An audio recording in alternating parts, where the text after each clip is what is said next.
Good evening, ladies. Good evening, gentlemen. It is exactly 8 p.m. on our studio clock and it's news hour on Spectrum Television. Making news tonight, August 30, 2024. The Cameroon Football Federation press conference scheduled today ahead of the encounter between Cameroon and Namibia was aborted following the absence of all the stakeholders concerned. We shall be bringing to you details of what happened in the headquarters in Chinga in this newscast. Also in this newscast, as the rainy season continues to dictate its laws, inhabitants of the economic capital, Douala, are adopting to new habits in order to deal with the season. This story is in full and more will be brought to you right ahead. Thanks for joining in, ladies and gentlemen. You're watching the 8 p.m. bilingual primetime newscast on your TV, Spectrum Television. I will kickstart right away, and it is in the French language with Oriane Donquin. Bonsoir, Oriane. Bonsoir à vous, Christelle Assec. Mesdames et messieurs, bonsoir et bienvenue au journal. Nous démarrons en sport football, annoncé pour ce vendredi au siège de la Fédération camerounaise de football à Yaoundé. La conférence de presse du sélectionneur des Lions indomptables n'a finalement pas eu lieu. Conférence qui portait sur la publication de la liste des joueurs convoqués pour les matchs Cameroun-Namibie et Zimbabwe-Cameroun pour début septembre, comptant pour les éliminatoires de la CAN 2025. Pourquoi le sélectionneur était absent? Écoutons les explications du responsable de la communication de la FECAFOOT dans ce reportage de Makedali Dignotom et Dionode Niassa. C'est un vendredi 30 août assez particulier que la presse sportive a vécu. Attendu à la conférence de presse du sélectionneur des Lions indomptables prévue à 12h30 par la FECAFOOT, Marc Brice ne s'est pas présenté. En lieu et place de la dite conférence, le chef de département communication de cette fédération fait une déclaration pour expliquer l'absence du sélectionneur. Il se trouve que l'entraîneur, en toute dernière minute, s'est rendu indisponible. Donc, en lieu et place de la conférence de presse de monsieur l'entraîneur sélectionneur des Lions indomptables, vous aurez une déclaration de la Fédération camerounaise de football. Il se trouve que monsieur l'entraîneur sélectionneur des Lions indomptables, après plusieurs relances de la Fédération camerounaise de football, a déposé une liste de 26 joueurs convoqués pour le double rendez-vous que je viens d'évoquer. La liste a été déposée le 17 août en début de soirée, c'était un samedi. Et le lundi matin, nous étions le 19 août, la fédération a relancé monsieur l'entraîneur sélectionneur pour qu'il complète sa liste. Parce que dans cette liste, outre le nombre qui posait problème, puisque à la fin il fallait avoir 24 joueurs, il y avait des blessés, donc des cas de forfait, et également l'entraîneur n'avait pas précisé les clubs pour certains joueurs.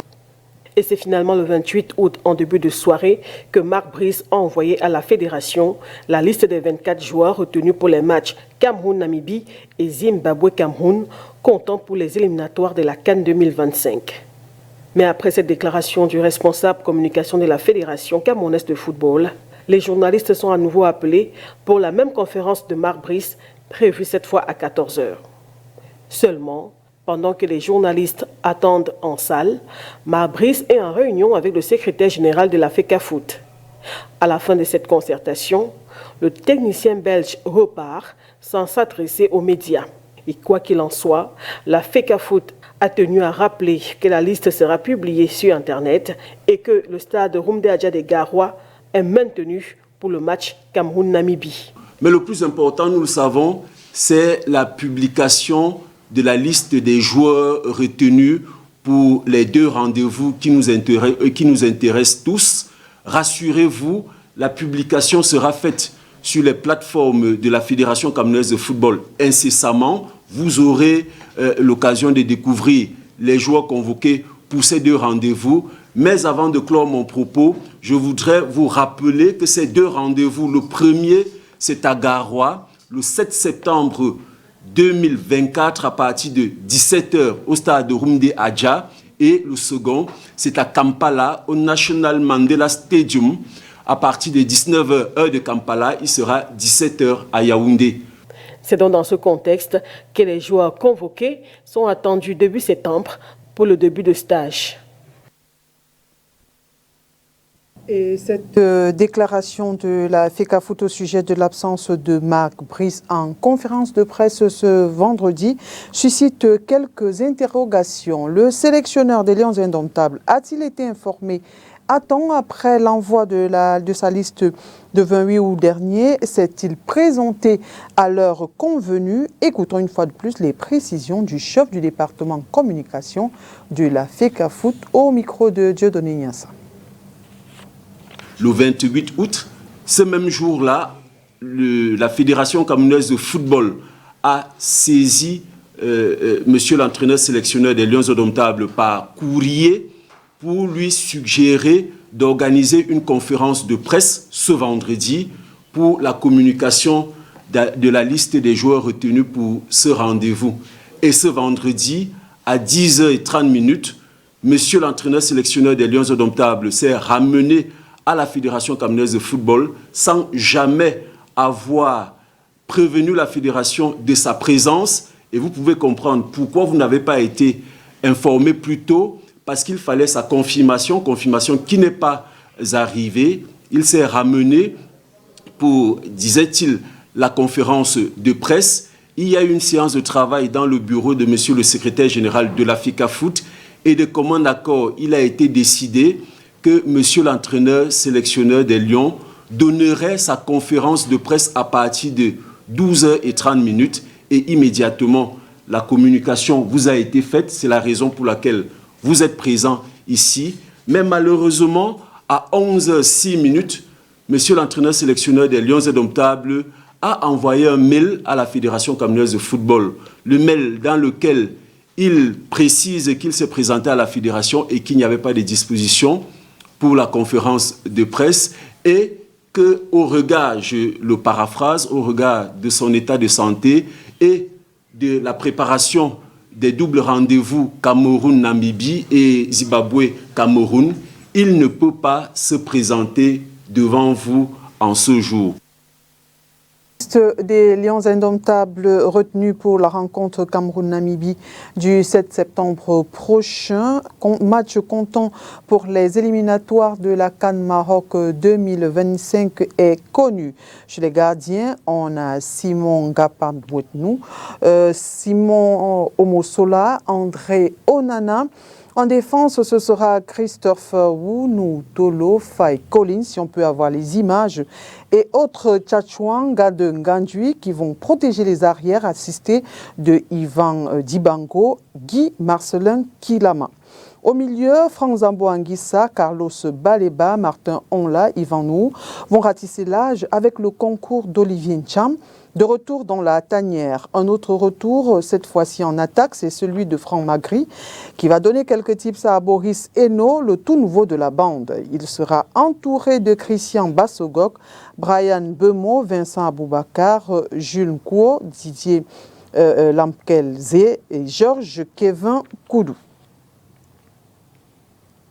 Nous restons toujours en sport. L'équipe nationale de bodybuilding et fitness est arrivée aux Philippines ce vendredi. C'est pour prendre part à la Asia Pacific Championship. Cette athlète compose la team Cameroun à cette compétition qui survient au lendemain des championnats du monde Pro AM disputés en juin dernier au Brésil. Le Cameroun avait été alors sacré champion du monde de bodybuilding. Comme récompense, les deux médaillés d'or ont reçu des véhicules offerts cette semaine par la Fédération camerounaise de bodybuilding et fitness. Makedali Dignochom et Thierry Honte pour les détails. La Coupe du Monde. C'est la salle de conférence du ministère des Sports et de l'Éducation physique à Yaoundé qui a abrité le 27 août 2024 la cérémonie de remise des véhicules aux deux meilleurs athlètes de la Fédération camerounaise de bodybuilding et fitness. Cette cérémonie, présidée par le ministre des Sports, est couplée à la présentation des médaillés de la World Championship Pro AM, c'est-à-dire les championnats du monde de cette discipline, disputés du 7 au 9 juin 2024 au Brésil.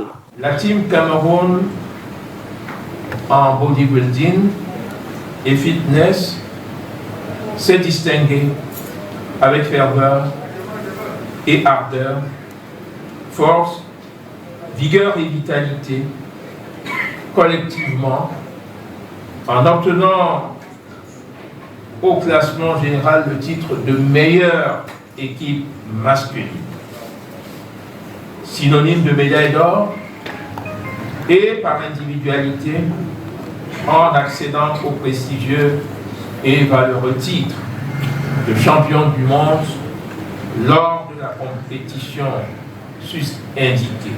Des performances qui ont amené la FECABOF à offrir des véhicules à ses deux meilleurs athlètes suivant des critères bien précis. Les critères sont l'ancienneté, l'abnégation au travail, les lauriers remportés, les médailles et trophées et la discipline dans le groupe. Nous sommes en train de commencer par les deux premiers, il y a déjà 2 programmés. Ainsi de suite, chaque année, nous aspirons à offrir aux athlètes les véhicules vu leur performance aussi, parce que là ça va de la performance. Si on a des athlètes qu'on a programmés qui sont néfastes et néants, on passe aux autres. Donc il faut stimuler les athlètes à travers ces actions qui seront bénéfiques pour le sport camerounais. Une action accueillie avec joie par les 2 bénéficiaires. C'est un sentiment de joie. Toutes les compétitions que j'ai eu à participer, j'ai essayé de mettre en valeur ce que je fais, ce que j'apprends chaque jour.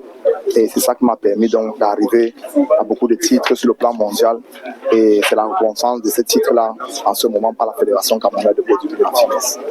Quels sont les titres les plus récents que vous avez remportés? Aujourd'hui, champion du monde de la WFF. Cette fédération. Le dernier titre. En juin, du 7 au 8 juin dernier à Curitiba au Brésil. Évidemment que c'est un sentiment de joie. C'est toujours un plaisir de recevoir un cadeau dû à ses efforts. Donc, je suis très content de recevoir ce véhicule et je ne peux que remercier la fédération et les efforts qu'ils font pour nous. Après le Brésil en juin 2024, les athlètes camerounais sont arrivés à Manille, aux Philippines, ce vendredi 30 août. Là-bas, ils vont participer au WFF Asia Pacific Championships. On the sidelines of the Islamic Organization Cooperation meeting of foreign ministers that kick-started in Yaoundé yesterday, August 29, I now invite you to listen to Azabe Maraf, a representative of the organization who was received in audience today at the Ministry of Works and Social Security. Let's take a listen. I'm representing Labour Center of the Organization of Islamic Conference. I'm representing Labour Center of the Organization of Islamic Cooperation, and we just discussed with His Excellency Minister the possibilities of our cooperation in close future. So we are planning to organize activities in Cameroon which will be benefit for the labour policy in Cameroon. As I know, your government is interested to partner with our center, and that will be also in benefit of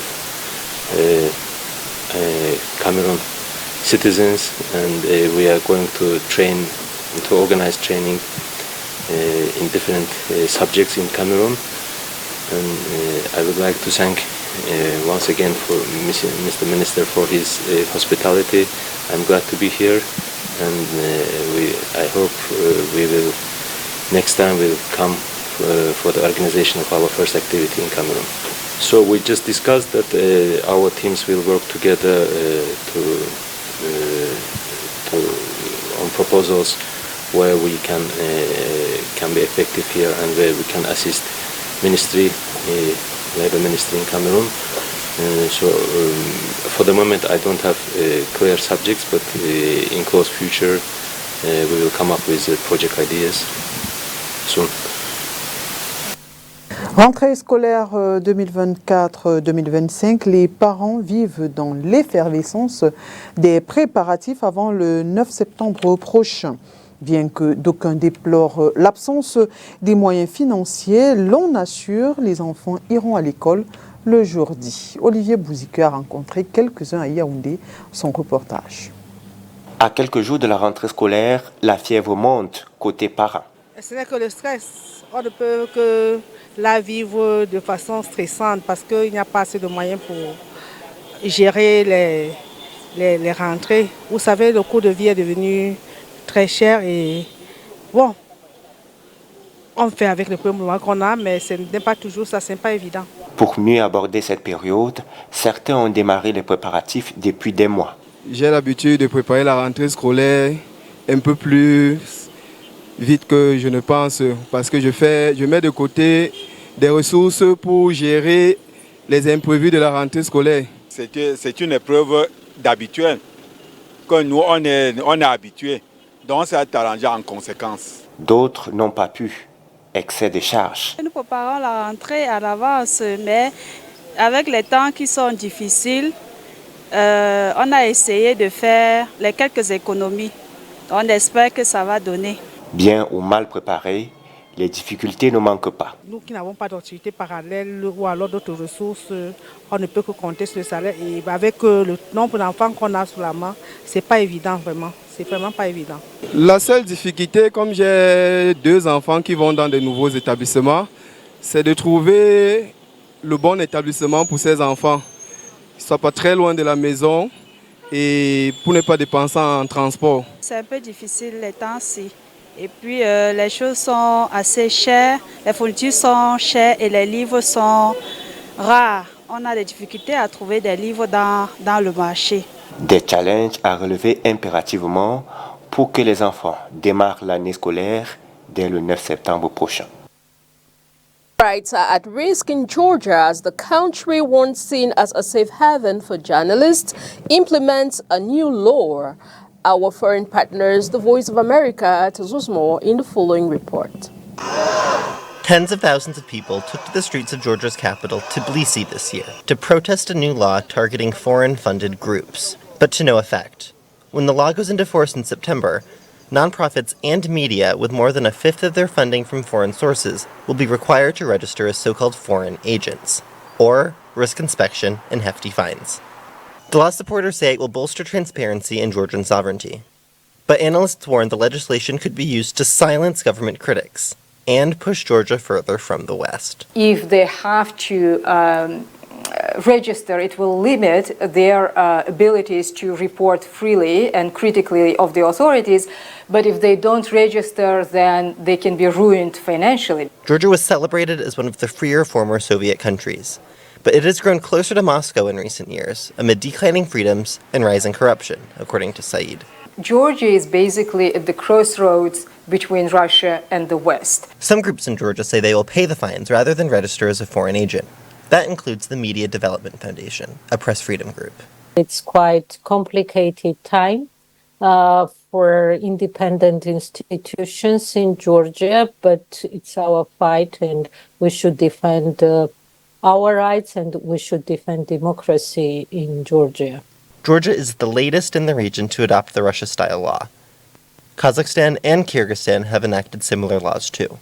And while the United States has its own Foreign Agents Registration Act, watchdogs say the Russian law is more expansive and used to target critics.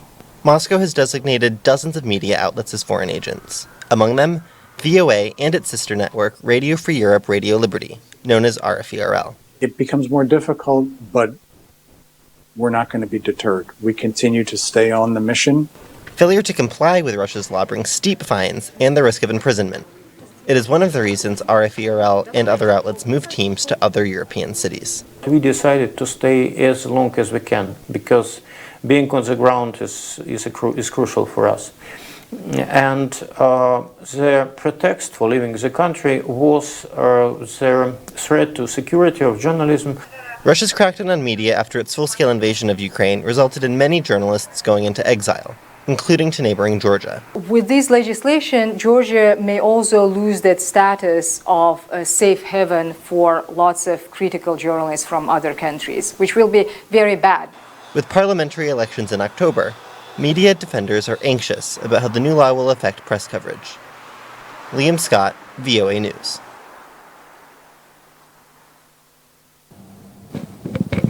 And that's the package we put together for you on tonight's edition on Spectrum Television. Thanks for watching, ladies and gentlemen. See you again tomorrow with fresh news and more news on Spectrum Television. Good night. Good night to you, Orion Duncan. Bonne soirée à vous, Christelle Sec. Mesdames et messieurs, merci d'avoir été des nôtres. Bon début de week-end en compagnie des programmes de Spectrum Télévision.